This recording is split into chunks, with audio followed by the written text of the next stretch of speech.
আমরা অধ্যকার 12 শাওয়াল 1446 হিজরি এবং অধ্যকার 28 চৈত্র 1431 বঙ্গাব্দ এবং 2025 সালের 11 এপ্রিল রোজ শুক্রবার আল্লাহ পাকের অশেষ মেহেরবানি এবং দয়া যা আমরা আল্লাহর হুকুম আদায় করার জন্য মসজিদে এসে বসার জন্য আল্লাহ পাক আমাদেরকে সুযোগ করে দিয়েছেন, তৌফিক দিয়েছেন। এই জন্য মহামনিবের দরবারে শুকরিয়া আদায় করছি, আলহামদুলিল্লাহ। প্রিয় ভাইরা আমাদের আলোচনা চলছিল কোরআনের সূচনাতে প্রথম থেকে সূরাতুল ফাতিহা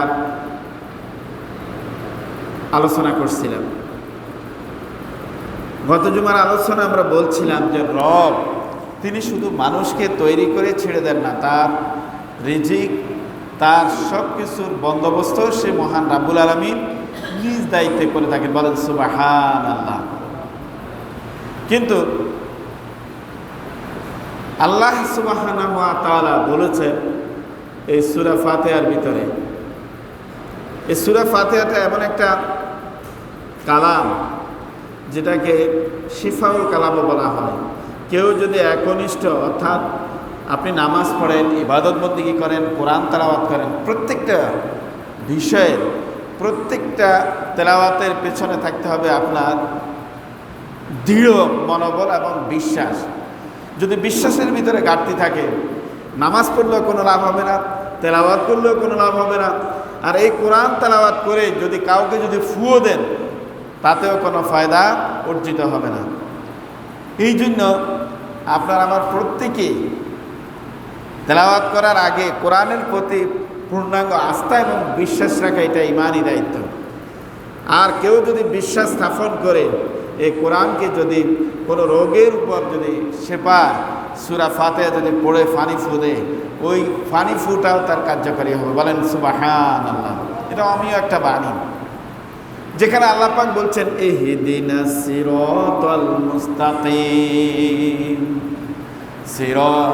সিরাতাল্লাযীনা আন'আমতা আলাইহিম গায়রিল মাগদুবি আলাইহিম ওয়ালাদ-দাল্লিন।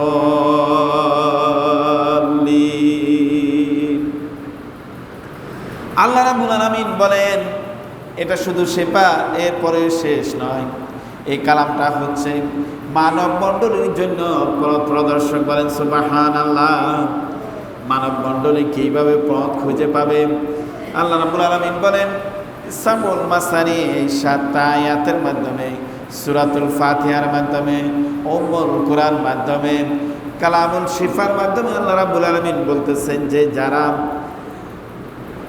সঠিক পথ পেতে চায় তারা যেন দেখে আল্লাহর রিজাবন্দি কারা অর্জন করেছে, কারা আল্লাহর হুকুম পালন করে দুনিয়াতেও সম্মানিত হয়েছে এবং পরকালেও তাদের জন্য সম্মানের ব্যবস্থা রাখা হয়েছে। বলেন সুবহানাল্লাহ।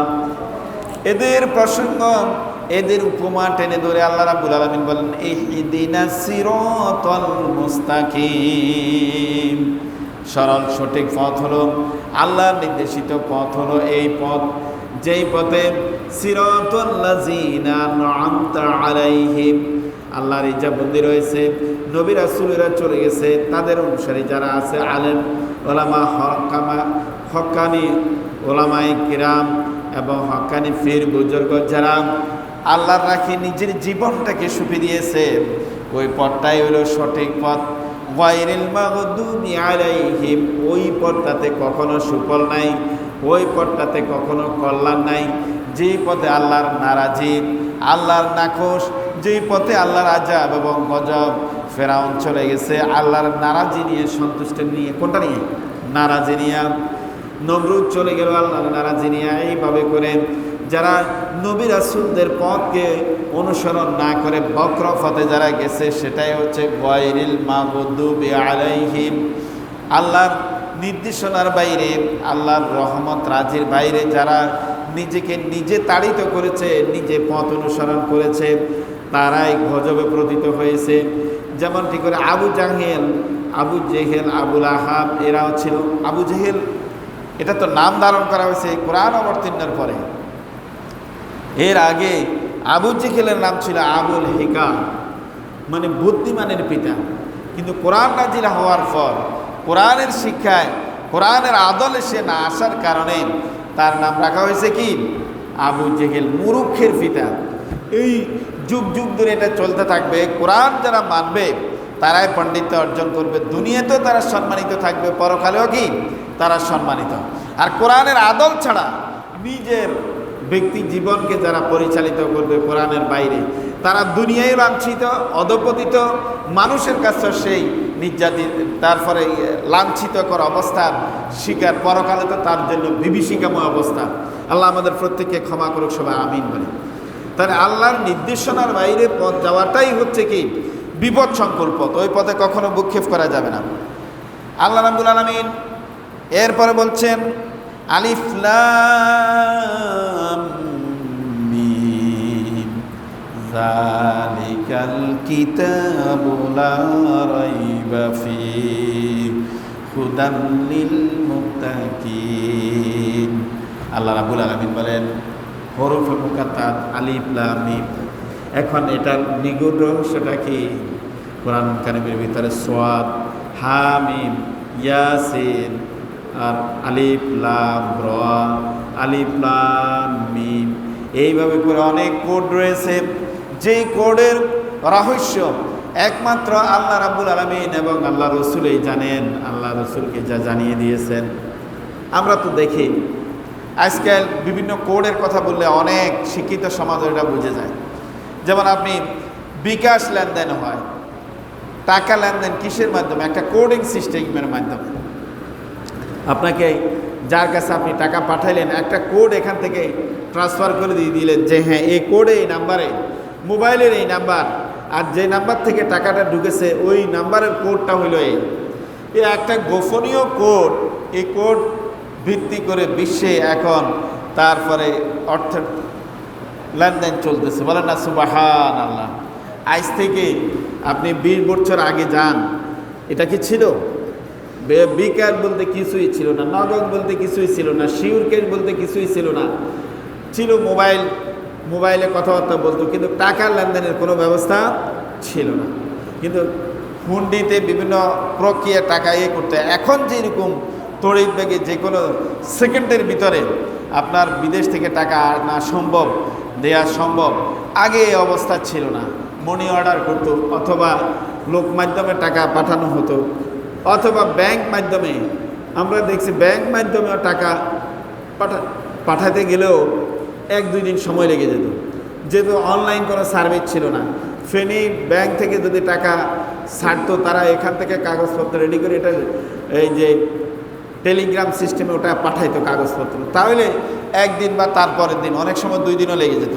যদি আবহাওয়া বা বিভিন্ন রকমের যোগাযোগের যদি ব্যত্যয় ঘটে তখন দেরি হতো। কিন্তু এখন এমন এক অবস্থা, আপনি বিশ্বের যে কোনো দেশ থেকে 10 মিনিটের ভিতরে টাকা আনা এবং টাকা পাঠানো সম্ভব। এটা কিসের মাধ্যমে? একটা কোডিং সিস্টেমের মাধ্যমে। আল্লাহ পাক আজকে নয়, সে 1500 বছর আগে কোরআনুল কারীমের ভিতরে কোড ব্যবহার করেছেন, বলেন সুবহানাল্লাহ। আপনি বলেন, আমরা যে সূরা বাকারা পড়ি প্রথমে আলিফ লাম মিম, অদ্যবধি এর অর্থ কেউই বলতে পারে না। তবে কেউ বলছেন আলিফে আল্লাহ, লামে জিবরাইল, মিমে মুহাম্মদ। আল্লাহ রাব্বুল আলামিন আল্লাহর এই কালাম জিবরাইলের মাধ্যমে, আল্লাহর পক্ষ থেকে জিবরাইলের মাধ্যমে নবী মুহাম্মদ রাসূলুল্লাহ সাল্লাল্লাহু আলাইহি ইসলামের কাছে প্রেরণ করেছেন। কিন্তু সর্বমুফাসসির, আপনি তাফসিরে ইবনে কাসির পড়েন, তাফসিরে ফি জিলালিল কোরআন পড়েন, তাফসিরে মারিফুল কোরআন পড়েন, যেটাই পড়েন এখানে বলা আছে কি আল্লাহু আলামু বিমুরাদিহি। এটার মুরাদ, এটার অর্থ, এটার ভাবার্থ, তার শাব্দিক একমাত্র আল্লাহ এবং আল্লাহ রসুলই জানে। আল্লাহ জানে। কে জানে? আল্লাহ জানে। দুনিয়ার আর কাউকে জানার কোনো সুযোগ দেয় নাই। দুনিয়ার কোনো মানুষ এটার অর্থ বলার আর কোনো তার এই সাহস পাবে না, কারণ এটা আল্লাহ প্রদত্ত কোডিং করা। আলিফ লাম মিম। কোনো জায়গায় সূরার প্রথমে শুধু সাদ দেখছেন না, কোনো জায়গায় শুধু লেখা আছে আলিফ লাম র, আছে না? আবার অনেকটা জায়গায় আবার বড় আইন সিন কফ এভাবে লেখা আছে। আবার অনেক জায়গায় শুধু কফ, আবার অনেক জায়গায় সূরার প্রথমে শুধু নুন। তো এই অর্থগুলো, এই কোডিং সিস্টেম একমাত্র আল্লাহ এবং আল্লাহ রসুলের জানেন। আল্লাহু আ'লামু বিমুরাদি, সর্ব মুফাসসির ঐক্যমত যে এটা একমাত্র আল্লাহই ভালো জানেন। এরপর আল্লাহ রাব্বুল আলামিন বলেন, যালিকাল কিতাবু লা রাইবা ফীহি হুদাল লিল মুত্তাকিন। এটা এমন একটি কিতাব তোমাদের কাছে, তোমাদের নিকট পাঠানো হয়েছে আল্লাহর পক্ষ থেকে। দুনিয়ার যত কিতাব আছে, দুনিয়ার যত রকমের সংবিধান আছে, যত রকমের বই আছে, যত পুস্তিকাদি আছে, এটাও তো একটা পুস্তক। তবে দুনিয়ার কোনো পুস্তকের সাথে, দুনিয়ার কোনো বইয়ের সাথে এটার কোনো সম্পর্ক নাই। দুনিয়ার পুস্তকাদি হলো, দুনিয়ার বইগুলা হলো মানব রচিত, আর এটা হলো স্বয়ং আল্লাহ প্রদত্ত। আল্লাহ রাব্বুল আলামিন বলে দিয়েছেন, তানজিলাম মিম্মান খালাকাল আরদা ওয়াস সামাওয়াতিল উলা।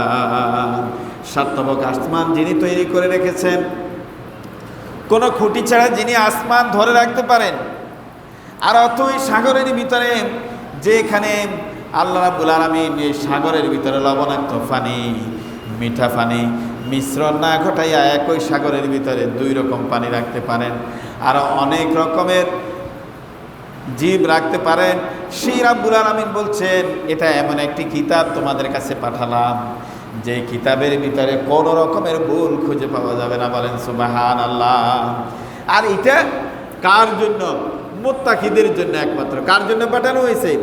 মুত্তাকিদের জন্য, ঈমানদারের জন্য। এখন আসেন, আমরা গত জুমায় কিছু বলছিলাম, ঈমানদার কাকে বলে? নিরিট আল্লাহ কি এই ধরা দামে আমরা কেউই আল্লাহকে দেখি না। দেখেছে কি? কেউ দেখি নাই। কোরআন বলছে আল্লাহ আছে, হাদিস শরীফের মাধ্যমে প্রমাণিত আল্লাহ আছে, কিন্তু আমরা দেখি নাই। দেখি নাই ঠিকই। আমি গত জুমায় বলছিলাম যে হাত নাড়াচাড়া করা যায়, মাথা নাড়াচাড়া করা যায়, কিন্তু রুহুটা কোন জায়গায় আছে কেউ বলতে পারে না। রুহু যে আছে এটা যেরকম দ্রব্য সত্য, অথেন্টিক, তেমনি আল্লাহ আছে এটাও সত্য। আমি দুনিয়াবি কিছু নগণ্য একটু উপমা দিলেও ওটা বোঝা যায় যে হ্যাঁ আল্লাহ আছে, সব কিছুর এই বিশ্ব ব্রহ্মাণ্ড যে আঞ্জামকারী একজন আছে, তাতে কোনো সন্দেহ নেই। আপনার আমার দৃষ্টিতে আমরা দেখি, আমি গত জুমাতে ইমাম আবু হানিফা রাহমাতুল্লাহির একটা ঘটনা বর্ণনা করে বলছিলাম যে আল্লাহর প্রতি ঈমান আনা কেন আমরা আনবো, যেহেতু আমরা আমাদের 3.5 হাত বড়ির কথা উপমা দিয়েছিলাম। এটা ছাড়াও আপনি যদি দেখেন যে বিদ্যুৎ উৎপন্ন হয়, বিদ্যুৎ, আপনারা যারা কাপ্তায় গেছেন, আল্লাহু আকবার, যারা কাপ্তায় বিদ্যুৎ উৎপন্ন যেখানে তৈরি করেন, ওই ভিতরে যারা ঢুকছেন তারা হয়তোবা দেখছেন। আল্লাহু আকবার, যারা ঢুকছে তারা বলতে পারবে যে কি কারিশমা আল্লাহ পাক জারি রেখেছেন, কিভাবে যে বিদ্যুৎ তৈরি হয়।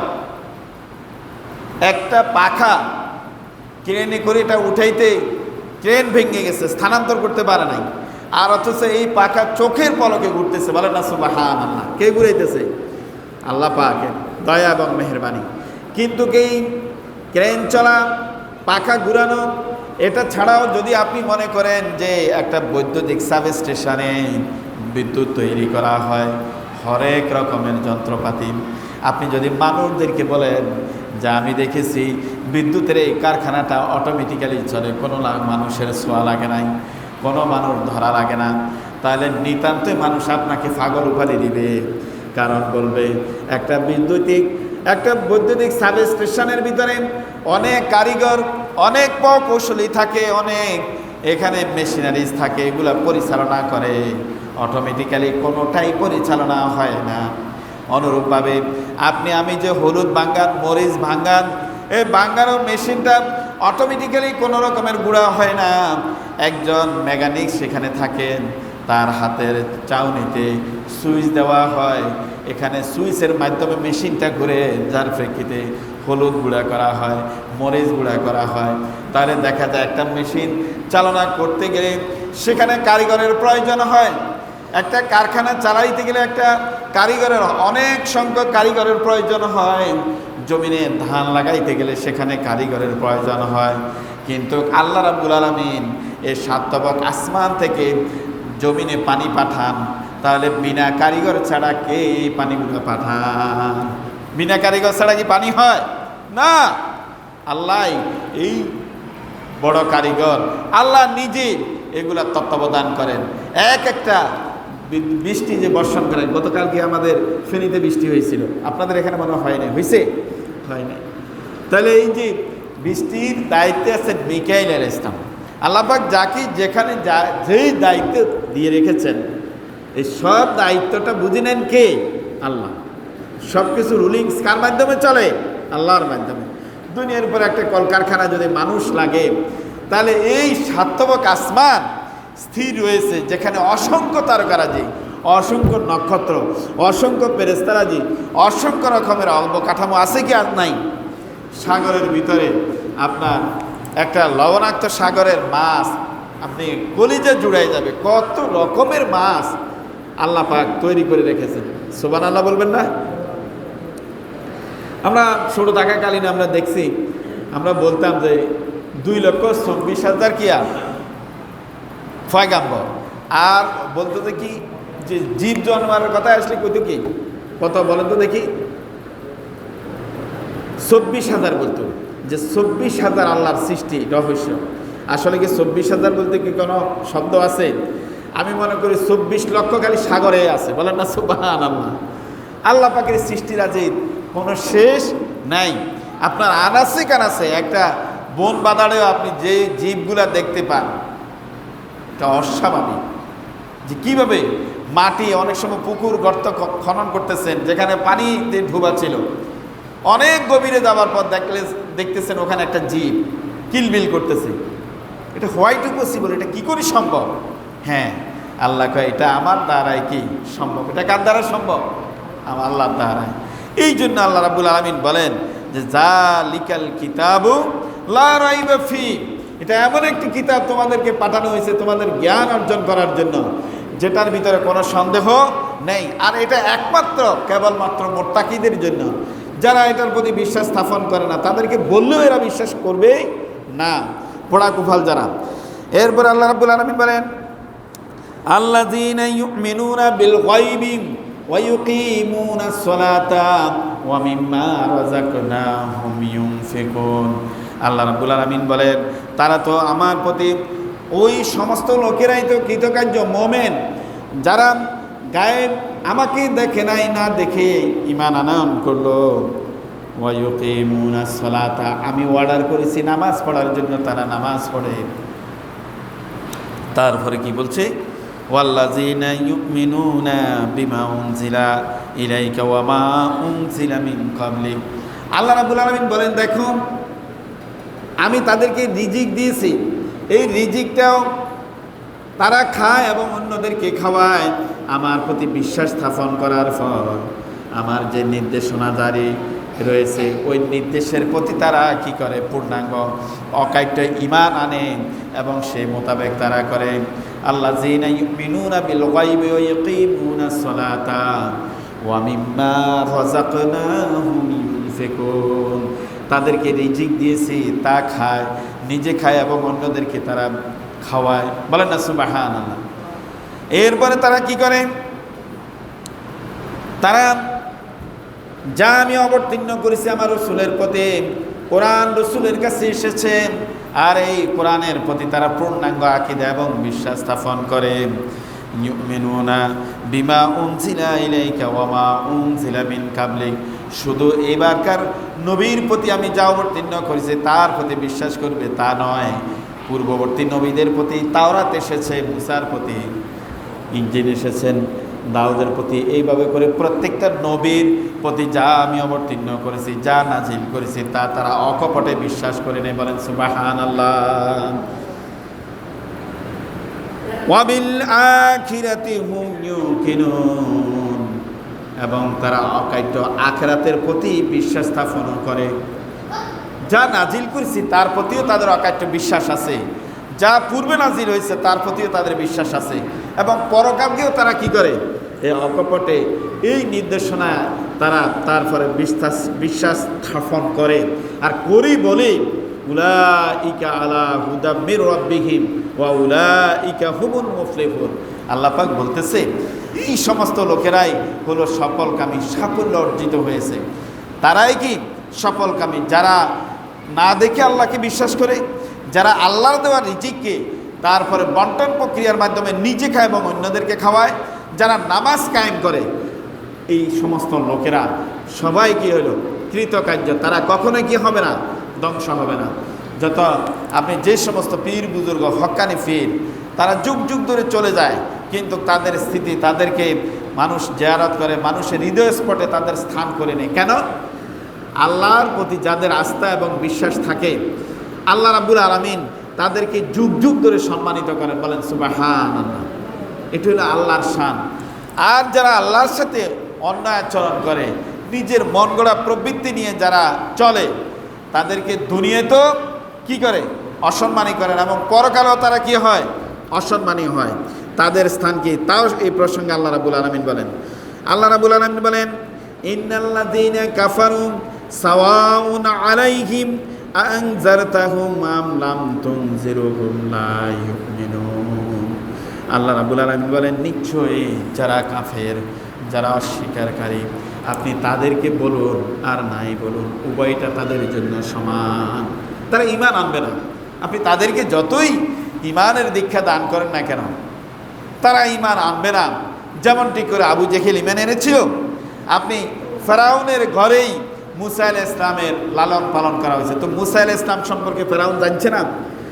তার যে আধ্যাত্মিকতা এবং কি সে যে আল্লাহর পক্ষ থেকে একজন প্রেরিত রাসূল, তাও তো জানছে। জানার পরেও স্টিম রোলার চালিয়েছে, বিশ্বাস করে নাই। তার একটি মাত্র কারণ, আল্লাহ যারা অস্বীকারী, এদের সামনে সকল নিদর্শন থাকা সত্ত্বেও এরা বলবে দেখি না, এটা এটা আপনি আমাদের এই বর্তমান প্রেক্ষাপটে আধুনিকতার ছোঁয়া, মানুষ আল্লাহকে চেনার কত উপায়, এরপরও কিছু শ্রেণীর লোক আছে এটা প্রকৃতিগতভাবে এইভাবে হওয়া, এটাই স্বাভাবিক। আল্লাহ বলতে কিছু নেই। নাউযুবিল্লাহি মিন যালিক। এরকম আছে কিনা? নাই। এই পোড়া কপাল যারা, তারা এই বদনসিবওয়ালারা, এরাই জাহান্নামী নিঃসন্দেহে।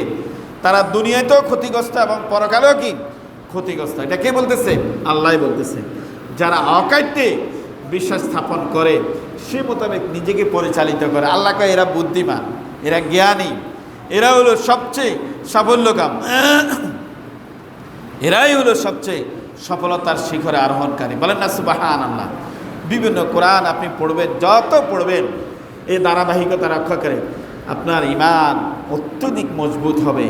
কোরআন যত পড়বেন আর প্রকৃতির সাথে নিজেকে মিলান, যে আমি কোরআন পড়তেছি, আল্লাহ কি বলতেছে আর প্রকৃতির সাথে এটার কি মিল আছে, তখন আপনি দেখবেন ঈমান বেড়ে যাবে। ঈমান কি হবে? আরও বেড়ে যাবে। বলে ঈমান বাড়ে কীভাবে? হ্যাঁ, ঈমান বাড়ে এবং কমেও। অনেক সময় দেখা গেছে না, শয়তানের কুপ্ররোচনায় মানুষের মনটা কি দুর্বল হয়ে যায়। না, এটা কিভাবে সম্ভব? আর আল্লাহর পক্ষে সবই সম্ভব। বলেন না সুবহানাল্লাহ। সে মহান আল্লাহ। তাহলে আল্লাহ রাব্বুল আলামিন বলেন, নবীজিকে বলতেছেন, নিশ্চয়ই আপনি তাদেরকে ভালো কাজের আদেশ দেন আর নাই বা দেন, তারা কি করবে না? অ্যাকসেপ্ট করবে না, তারা গ্রহণ করবে না, তারা ভিন্ন পথে চলবে। ইন্নাল্লাযীনা কাফারু সাওয়াউন আলাইহিম আনজারতাহুম আম লাম তুনজিরহুম লা ইউমিনুন। তাদেরকে আপনি ভালো পরামর্শ দেন আর খারাপ রায় দেন, তারা কোনোটাই উপলব্ধি করবে না, তাদেরকে আনে সেটাকে ঢুকাবে না। এই জন্যই ঢুকাবে না যে খাতামাল্লাহু আলা কুলুবিহিম ওয়া আলা সামইহিম ওয়া আলা বুসারিহিম গিশাওয়াতুম ওয়া লাহুম আযাবুন আযীম। আল্লাহ রাব্বুল আলামিন বলেন, তারা অস্বীকার করার কারণে, আমাকে অস্বীকার করার কারণে তাদের অন্তঃকরণের ভিতরে আমি মোহর মেরে দিয়েছি। নামাজ পড়ে না তো পড়ে না। কেউ যদি কোনো বড্ডা আলেম সেও যদি বলে নামাজ পড়ার জন্য, সে পড়ে না। আল্লাহ কারে পড়বে কী করে? আপনি বুঝ কী করে নেবে? তাকে তো আমি মোহর মেরে দিয়েছি। সে না করার কারণে, আমার উপর আস্থা না আনার কারণে তার সাথে শয়তানের সাথে প্রভাব গেড়ে দিয়েছি। সুতরাং সে কিছুই বুঝবে না, ধরবেও না, ঈমানও আনবে না, মানবেও না। কারণ তার জন্য আমি গর্ত খুঁজে রেখেছি, সেটা হলো জাহান্নাম। তার স্থান হবে জাহান্নামের ভিতরে। মানলেই তো সে জান্নাতি হতো, কিন্তু সে তো মানবে না। কে বলে? আল্লাহ রাব্বুল আলামিন মানে। তাহলে আমরা বাস্তব প্রেক্ষিত ওই নমুনাগুলো আমরা দেখতে পাই। দেখতে পাবেন যারা তারপরে নাস্তিক, এর নাস্তিকদের দোসরেরাও নাস্তিক, তারা ওইভাবেই চলে। আর আস্তিকেরা অল্পতেই তারা আল্লাহর প্রতি পূর্ণাঙ্গ ঈমান এবং আকীদা নিয়ে আসে। তারা নামাজ পড়ে, যাকাত দেয়, মানুষের সাথে ভালো আচরণ করে, সব সময় সে আল্লাহকে ভয় করে চলে। আমাদের নামাজের ভিতরে অনেকেরই চরিত্র এই একটা বৈষম্য দেখা যায়। নামাজ পড়ে অন্যায় কাজ পাপাচারের ভিতরে কী করে, নিজেকে ডুবাই রাখে। আল্লাহ পাক আমাদের প্রত্যেককে ক্ষমা করুক। নামাজ পড়ার সাথে সাথে নিজের কাছে যদি চারিত্রিকগত যদি সংশোধন যদি না আসে, আপনি অকপটে ধরে নিতে পারেন আপনার নামাজ আল্লাহর দরবারে কবুল হচ্ছে না।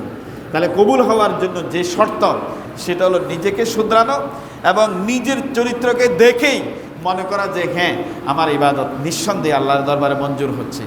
অনেকেই মনে করেন যে সূরা ফাতিহা, সূরা ইখলাস, কোরআনুল কারীম পড়ে শুধু ইমাম সাহেবেরাই ফু দিবে, আর এটা ইমাম সাহেবদের ফু দেওয়া ওই পানিগুলায় কার্যকারিতা। সাধারণ মানুষ মনে হয় পড়লে ফু দিলে মনে হয় কাজ হবে না। এটা কি আপনারা তো এটাই পোষণ করেন নাকি? না, কখনোই না। এ আল্লাহর কালাম যেমনটি করে একজন আলেমের জন্য, তারপরে প্রত্যেকটা জায়গায় সুফল বয় আনে, বেআলেমের জন্য সে কোরআন যখন পড়ে, কোরআনের প্রতি যখন পূর্ণ আস্থা এবং বিশ্বাস রাখে, আল্লাহকে আমি তাদেরকেও সেই ফল দিয়ে থাকি। বলেন সুবহানাল্লাহ। ওয়া নুনাজ্জিলু মিনাল কুরআন মা হুয়া শিফা ওয়া রাহমাতুল লিল মুমিনিন ওয়া লা ইয়াজিদু যালিমিনা ইল্লা খাসারা। আল্লাহ কয়েকদিন কি আমি এই কালামটা পাঠিয়েছি, মানুষ তেলাওয়াত করবে, শুনবে, সমাজ পরিচালনা করবে, কোরআনের আদলে সমাজকে প্রতিষ্ঠিত করবে। এরপরে আমি রাব্বুল আলামিন এই কোরআনের ভিতরে মনে মুজিজা রেখেছি, এটা তার জন্য একটা শেফা শুরু। তার কুফরি থাকলে কুফরি থেকে সে ফিরে আসবে, রোগাক্রান্ত থাকলে পরে রোগ থেকে সেই শেফায় এসে যাবে। বলেন না সুবহানাল্লাহ। কিন্তু তারা ক্ষতিগ্রস্ত হবে যারা কোরআন মানল না, কোরআন বোঝার চেষ্টা করলো না, কোরআন সমাজে স্থান করতে দিল না। তারা দুনিয়াতে যেমন ক্ষতিগ্রস্ত হবে, পরকালেও তারা ক্ষতিগ্রস্ত। এবং এই কোরআন তাদের উপর মাথার উপর জুড়ে দিল, তাদের বিমারিও শেফা হবে না। হবে কি না? কোরআন তাদের উপর মাথার উপর উঠাই দিল, কোরআনের শেফা হবে না। তো সুতরাং বিশ্বাস করতে হবে। আমরা তো বিশ্বাসের স্তরটা এমন জায়গায় নিয়ে গেছি, আলেমের জায়গায় যাই না। ভাই কোথায় গেছিলাম? কয় যে গেছি, ওই যে দেখেন না, ওই যে অমুক জায়গায় একটা ঠাকুর আছে, তার কাছে গেছি। কতি কয় সে যার ফুক দিলে উপকার হয়। বলেন না নাউযুবিল্লাহ। যার মনের থেকেই সে অপবিত্র, আর তার কাছে যায় মানুষ শেফার জন্য। কিন্তু নিজের ঘরে এই পবিত্র কোরআন পড়ে আছে, এই কোরআন পড়ে যদি কোরআনের প্রতি পূর্ণ আস্থা এবং বিশ্বাস এনে যদি আপনি নিজেকে ফু দেন, বাচ্চাদেরকে ফু দেন, কাজ হবে কি হবে না? নিঃসন্দেহে কোরআন বলছে ওয়া নুনাজ্জিলু মিনাল কুরআন মা হুয়া শিফা ওয়া রাহমাতুল লিল মুমিনিন। তবে শেফা হওয়ার আগে তুমি মুমিন হও। মুমিনের জন্য শেফা। কার জন্য শেফা? মুমিনের জন্য। মুমিনের জন্য শেফা হবে, আবু জেহেলের জন্য শেফা হবে, নাস্তিকদের জন্য শেফা হবে না। নাস্তিকেরা বরং কোরআন থেকে আরো দূরে সরে যাবে। দেখেন না, কোরআন পড়ে কয় না এটা এমনি না এমনি হয়েছে, মন গড়া। আর ওই নাস্তিকদের জায়গা এমনও হয় যে তাদের জমিনে মাটিতে ফুতে রাখার জন্য তারা মরার আগে আবার ওসিয়ত করে যে আমাকে মাটিতে ফোতা লাগবে না, জানে যে সে 12টা বাজবে ওখানে। নাউযুবিল্লাহি মিন যালিক। আল্লাহ আমাদেরকে ক্ষমা করুন। তাহলে কোরআনকে বুঝে পড়ব। আপনি 2টা আয়াত পড়েন, সেটাকে বুঝে অর্থসহ পড়েন, দেখবেন আপনার জীবনে একটা পরিবর্তন আসবে। নিজের বাচ্চা, নিজের পরিবারের প্রতি কোরআনের পড়ার জন্য, কোরআন ব্যাখ্যা সহ পড়ার জন্য, অর্থ সহ পড়ার জন্য নিজের তাফসির এনে দেবেন নিজের ঘরের ভিতরে। আপনি দুনিয়া থেকে চলে যান, এই তাফসির আপনার জন্য সুপারিশ করবে। কোরআন সুপারিশ করবে কি করবে না? নিঃসন্দেহে কোরআন মানুষের জন্য সুপারিশ করবে। আর এটা আল্লাহ প্রদত্ত বাণী। তো সুতরাং আমরা বেশি বেশি করে কোরআন তেলাওয়াত করব। আল্লাহ চাহিত আমরা আগামী জুমা থেকে তারপরে সূরা বাকারার পরবর্তী আয়াত থেকে আমরা আলোচনা করব ইনশাআল্লাহ। এর আগে আমরা তো অনেকেই কোরআন শুনি, অর্থ বুঝি, কিন্তু সে মোতাবেক নিজেকে পরিচালিত করি না। নিজে পরিচালনা করবেন, পরিচালিত হবেন এবং নিজের সমাজেও কোরআনকে প্রতিষ্ঠিত করার জন্য তৎপর থাকবেন। তবেই আপনি দুনিয়াতেও শান্তি মিলবে, পরকালেও শান্তি মিলবে। আর যদি এর ব্যতিক্রম যদি করেন, দুনিয়ায় তো আপনি কি কষ্ট পাবেন, পরকালেও আপনার জন্য কি কষ্ট অপেক্ষা করবে। তাহলে আসুন আমরা প্রত্যেকটা সূরা যদি অন্তত পক্ষে ছোট ছোট সূরাগুলা আলাম তারা থেকে শুরু করে সূরা নাস পর্যন্ত এই ছোট্ট ছোট্ট সূরাগুলাও যদি অর্থসহ পড়ি, নিজের একটা বুঝ নিজের কাছে আসবে, কত সুন্দর জীবন আল্লাহ পাক আমাদেরকে দান করছেন, আমি কোন দিকে যাচ্ছি, কোন পথে চলছি, কোন ইশারা আমার চলন বলন চলতেছে, এটা তো আমার জন্য ঠিক না। কোরআন পড়ে যখন চলবেন তখন আপনার পরিবারে শান্তি নেমে আসবে, রহমত নামিয়ে আসবে, সমাজে রহমত নামিয়ে আসবে। আজকে বিশ্বের যতটি জায়গায় দেখতেছেন দাবানল চলতেছে, মুসলিম দেশগুলোতেও অন্যায় অশালীনতায় ভরে গেছে, প্রত্যেকটা জায়গায় দেখেন কোরআনের আদল থেকে তারা ছুটে গেছে। কোরআনের সেই মজমা তাদের কাছে এখন নেই। কোরআন আছে ঠিকই, কোরআনের অর্থ সে মানে না। কোরআন আছে ঠিকই, কোরআন সে সমাজে প্রতিষ্ঠিত করতে চায় না। কোরআন ঘরের ভিতরে আছে কিন্তু সে তেলাওয়াতও করে না। অনেক আজীব ব্যাপার, অনেক জায়গায় শুনতে হয় যে রমজানে এমনও পোড়া কপাল আছে তার ঘর থেকে একটা খতম কোরআন শরীফ হয় নাই। ইচ্ছে পোড়া কপাল আর হতে পারে না। জিবরাইল আলাইহিস সালাম যেবারকার নবী করিম সাল্লাল্লাহু আলাইহি ওয়াসাল্লাম পৃথিবী থেকে বিদায় নেবেন, ওই বছরকার 2টা খতম করে শোনালেন। জিবরাইল আলাইহিস সালাম কি নবী করিম সাল্লাল্লাহু আলাইহি ওয়াসাল্লামকে 2বার শোনাইছেন। আর আমার নবীজি সাল্লাল্লাহু আলাইহি ওয়াসাল্লাম প্রত্যেকটা রমজানে কোরআন খতম দিতেন। হাদিস শরীফের প্রমাণ মিলে যে প্রত্যেকটা কোরআন নিয়েই থাকতেন, কোরআন নিয়ে গড়তেন, সমাজ গড়তেন। কোরআনের মজমার ভিতরে শান্তি নিহিত রয়েছে। আল্লাহ রাব্বুল আলামিন বলেন, এইভাবে করে মানুষ যখন কোরআনের প্রতি ডাইভার্ট হবে আর সমাজ যখন কোরআনের আদলে চলে যাবে, ওই সমাজে চুরি হবে না, বাটপারি হবে না, রাহাজানি হবে না, জেনা এবং বেবিচার ওই সমাজে আর গ্রাস করতে পারবে না। সুদ, ঘুষ, অন্যায়, অত্যাচার ওই সমাজ থেকে চিরবিদায় নেবে। আর সমাজটাকে তখন ইনসাফে ভরে যাবে। আর ইনসাফে ভরে যখন যাবে, মানুষ আল্লাহকে ছাড়া আর কাউকে পৃথিবীতে ভয় করবে না। ওয়ানাজ্জালনা ইলাইকাল কিতাবা তিবয়ানান লিকুল্লি শাইইন হুদান ওয়া রাহমান ওয়া বুশরা লিল মুসলিমিন। আল্লাহ রাব্বুল আলামিন বলেন, শুনো বান্দারে, তোমার বঙ্গভবন থেকে শুরু করে রান্নাঘর পর্যন্ত প্রয়োজনের সকাল বিধি এবং পরিধি আমি রাব্বুল আলামিন কোরআনুল কারীমের ভিতরে ঢুকাই দিয়েছি। এমন কোনো কথা রাখি নাই যা মানুষ উপকৃত হতে পারবে না, যা মানুষের জন্য কল্যাণ বয়ে আনবে না। সকল কল্যাণ এবং কোন পথে গেলে অকল্যাণ হবে, সব কয়টি কথা আল্লাহ রাব্বুল আলামিন কোরআনুল কারীমের ভিতরে খুলে খুলে বর্ণনা করে দিয়েছেন। এই জন্য মানুষদেরকে বলেছেন, তোমরা এটার প্রতি পূর্ণাঙ্গ আস্থা এবং বিশ্বাস রেখে সমাজটা পরিচালনা করো, তবে দেখবে আল্লাহর পক্ষ থেকে দেওয়া রহমত তোমাদের মাঝে এসে গেছে। বলেন সুবহানাল্লাহ।